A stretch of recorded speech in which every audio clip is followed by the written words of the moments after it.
T'est-il déjà arrivé qu'en pleine dispute, alors que tu es rempli de colère et non de tristesse, les larmes surgissent sans avoir été appelées? Pourquoi le corps réagit-il à l'exact opposé de ce que tu veux? Pourquoi pleures-tu quand tu essaies d'être ferme? Et plus troublante encore, pourquoi les autres interprètent-ils ce moment comme de la faiblesse? Reste là, car derrière ces larmes ne se cache pas une défaillance émotionnelle, mais un mécanisme profond qui explique bien plus que tu ne l'imagines. Tu es au beau milieu d'une discussion intense. Tu sens ta poitrine oppressée, ton esprit s'emballer et un besoin urgent de te défendre. Tu n'es pas triste, tu es en colère. Chaque mot que tu prononces naît d'une conviction, du sentiment que quelque chose d'important est en jeu.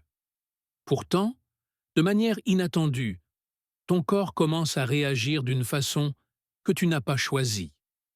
La gorge se noue, la voix se brise, et les larmes apparaissent sans permission. À cet instant, la dynamique du conflit change du tout au tout. L'autre personne cesse d'écouter tes arguments et focalise son attention sur ta réaction. Son regard se transforme. Parfois, on entend même la phrase qui fait le plus mal. Pourquoi tu pleures? Ce n'est pas si grave. Et avec ces mots, la honte s'installe. Tu te sens exposé, vulnérable, comme si tu avais perdu toute autorité au moment même où tu avais le plus besoin de rester ferme. Intérieurement, le conflit se multiplie. D'un côté, tu ressens toujours de la rage et un engagement envers ce que tu dis. De l'autre, tu luttes contre ton propre corps qui semble te trahir. Un sentiment enfantin apparaît, comme si tu étais devenu quelqu'un que tu ne voulais pas être. Tu voulais te montrer fort, sûr de toi, adulte, mais les pleurs te font te sentir petit et hors de contrôle. Notre culture a longtemps associé les larmes à la faiblesse. On nous a enseigné que pleurer, surtout lors d'un conflit, est un signe de fragilité émotionnelle ou d'incapacité à gérer la pression. C'est pourquoi, lorsque cela arrive devant quelqu'un d'autre, le malaise n'est pas seulement émotionnel, il est aussi social. Tu crains d'être jugé, mal interprété ou même manipulé par ta propre réaction. Pourtant, cette interprétation automatique ne dit pas tout, car ce que tu vis n'est pas simplement un manque d'autocontrôle. Ce n'est ni une faille de caractère, ni le signe d'une faiblesse émotionnelle. C'est une expérience bien plus complexe, qui mérite d'être comprise sous un autre angle. Et pour parvenir à cette compréhension, il est d'abord nécessaire de remettre en question l'idée que les larmes de colère signifient la fragilité. Ce qui ressemble à une perte de contrôle est, en réalité, le prélude à une explication plus profonde sur le fonctionnement de ton implication émotionnelle et sur la réponse de ton corps lorsque l'intensité atteint un niveau critique. Pendant longtemps, la même idée a été répétée. Si tu pleures dans une dispute, c'est parce que tu ne sais pas gérer la pression, parce que quelque chose en toi est faible. Mais cette explication est insuffisante et ne correspond pas à ce qui se passe réellement dans ces moments-là. Certaines personnes parviennent à rester froides dans un conflit, non pas parce qu'elles sont plus fortes, mais parce qu'elles sont émotionnellement à distance. Elles ne sont impliquées qu'à moitié. Quand tu te disputes, tu n'es pas là à moitié. Tu es totalement investi dans la situation. Ce qui est dit t'importe. Ce qui se décide t'importe. Et ce qui est en jeu t'importe. Il peut s'agir de la vérité, de la relation, d'une injustice ou d'une limite personnelle que tu sens franchie. Tu ne fonctionnes pas à 50%, tu fonctionnes à 150. Et cette différence est cruciale pour comprendre pourquoi ton corps réagit de la sorte. Tu ne pleures pas par manque de capacité émotionnelle, mais par excès d'implication. Parce que tu es profondément connecté à ce qui se passe. Ton système n'est pas éteint, il fonctionne à plein régime. Et quand quelque chose fonctionne bien au-delà de son niveau habituel, l'usure est inévitable. Ce n'est pas un signe de défaillance, c'est un signe d'intensité. Pense à un moteur conçu pour tourner à un rythme constant. Si ce moteur commence à fonctionner bien au-dessus de sa capacité normale pendant une période prolongée, il va générer de la chaleur, beaucoup de chaleur, non pas parce qu'il est défectueux, mais parce qu'il est poussé à ses limites. C'est exactement ce qui arrive à ton système émotionnel lorsque tu t'impliques si profondément dans un conflit. Les personnes qui semblent calmes lors d'une discussion le sont souvent parce qu'elles n'ont pas l'impression que quelque chose d'essentiel est en péril. Elles sont émotionnellement protégées par la distance. Toi, en revanche, tu es présent, engagé et investi. Ce don total de toi est la raison pour laquelle l'émotion s'intensifie jusqu'au point de déborder. C'est pourquoi l'idée que pleurer de colère soit un signe de fragilité doit être repensée. Tu ne perds pas de force, tu montres l'importance que revêt pour toi ce qui se passe. Les pleurs n'apparaissent pas par manque de contrôle, mais comme une conséquence directe d'une implication émotionnelle extrême. Et pour comprendre réellement ce phénomène, il faut regarder au-delà des émotions et observer comment le corps répond lorsque cette intensité atteint une limite biologique. Pour comprendre ce qui se passe dans ces moments-là, il faut s'écarter un instant de la psychologie pour observer le corps sous l'angle de la biologie. L'organisme humain est conçu pour répondre à l'intensité, non seulement émotionnelle, mais aussi physique. Lorsqu'une situation exige trop, le corps active des mécanismes automatiques pour éviter l'effondrement. Imagine un coureur de marathon dans la dernière ligne droite de la course. Ses muscles travaillent à la limite, son cœur bat fort et sa température corporelle augmente rapidement. Si cette chaleur interne n'est pas évacuée, le système est en danger. C'est pour cela que le corps transpire. La sueur n'est pas un signe de faiblesse. C'est une réponse intelligente qui refroidit l'organisme et permet au coureur de continuer à avancer. Personne ne regarde un athlète transpirer en pensant qu'il est faible. Bien au contraire. Nous comprenons qu'il fournit un effort maximal. Les pleurs qui surviennent pendant la colère fonctionnent de manière très similaire. C'est une forme de libération lorsque l'intensité émotionnelle atteint un niveau critique. C'est, par essence, une sorte de sueur émotionnelle. Lors d'un conflit important, ton système nerveux entre dans un état d'activation élevé.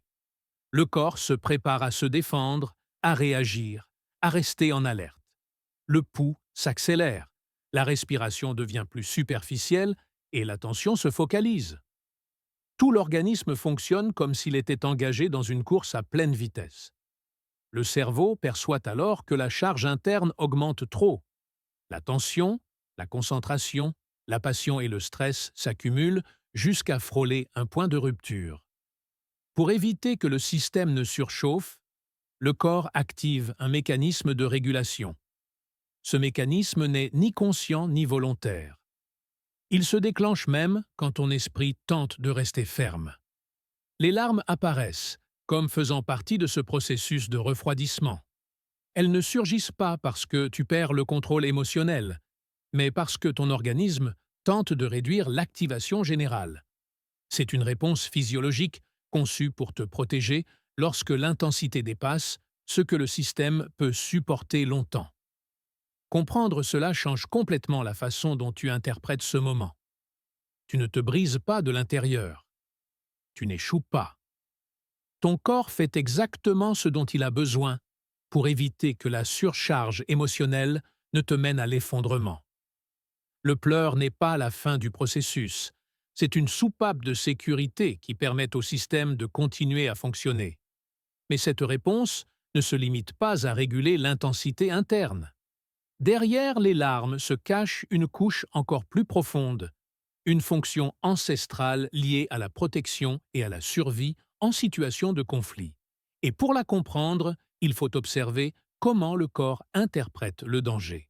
Lorsqu'un conflit devient intense, ton corps ne l'interprète pas comme une simple conversation difficile.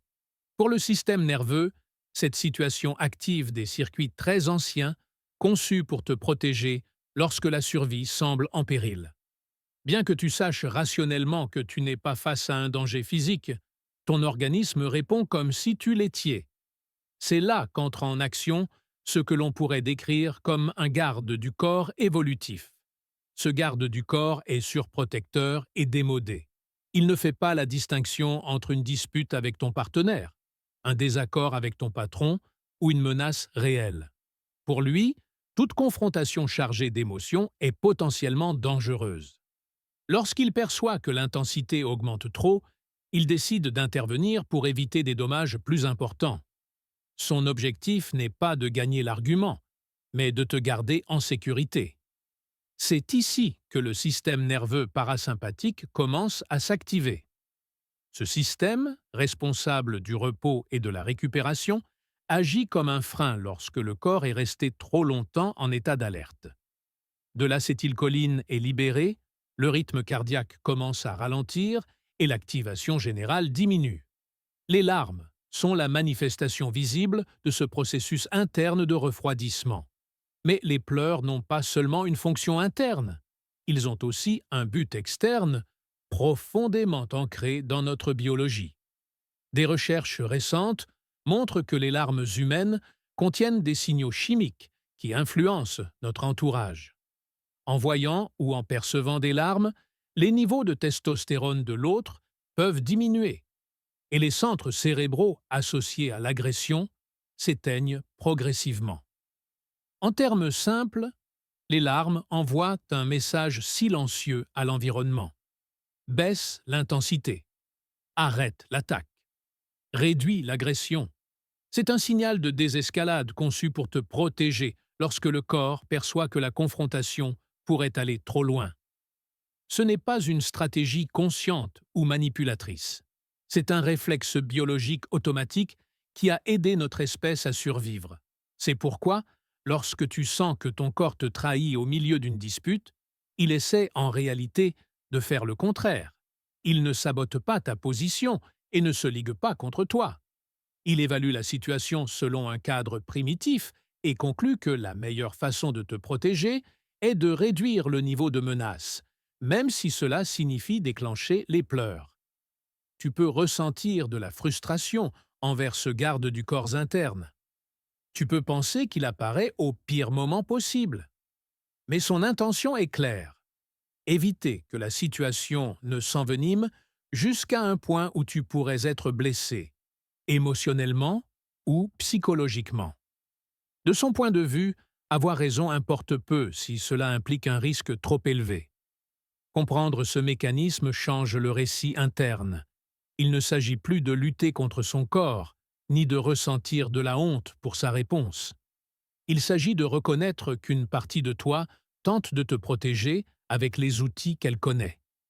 Cependant, bien que cette réponse ait un sens biologique, elle n'est pas toujours fonctionnelle dans les contextes modernes. C'est pourquoi il est important d'apprendre à gérer ces moments sans perdre le contrôle ni la dignité. Et pour cela, il est nécessaire de comprendre ce qui se passe dans ton cerveau juste avant que les larmes n'apparaissent et quels outils tu as à ta disposition pour rester présent lorsque l'intensité émotionnelle atteint son point culminant. Lorsque les larmes sont sur le point d'apparaître, il y a un détail crucial qui passe souvent inaperçu. À ce moment-là, la partie la plus rationnelle de ton cerveau n'est plus aux commandes. Le cortex préfrontal, responsable de la pensée logique, de la planification et de l'autocontrôle, commence à se déconnecter progressivement. Non pas parce que tu en es incapable, mais parce que le corps a privilégié la survie sur le raisonnement. Dans des situations de forte charge émotionnelle, l'adrénaline prend les commandes. L'organisme entre dans un mode d'action rapide où il n'y a pas de place pour des réflexions complexes. C'est pourquoi, quand quelqu'un te dit « calme-toi » ou « réfléchis calmement », ces mots ne fonctionnent pas. Ce n'est pas que tu ne veux pas le faire, c'est que ton cerveau ne peut littéralement pas accéder à cet état, à cet instant précis. Pour cette raison, tu n'as pas besoin d'apprendre de nombreuses techniques ni de mémoriser de longues listes de stratégies. En fait, essayer de le faire peut augmenter la frustration.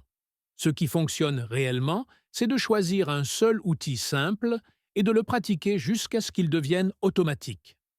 Il ne s'agit pas de devenir quelqu'un de parfait, mais quelqu'un qui possède une ressource fiable quand l'intensité commence à monter.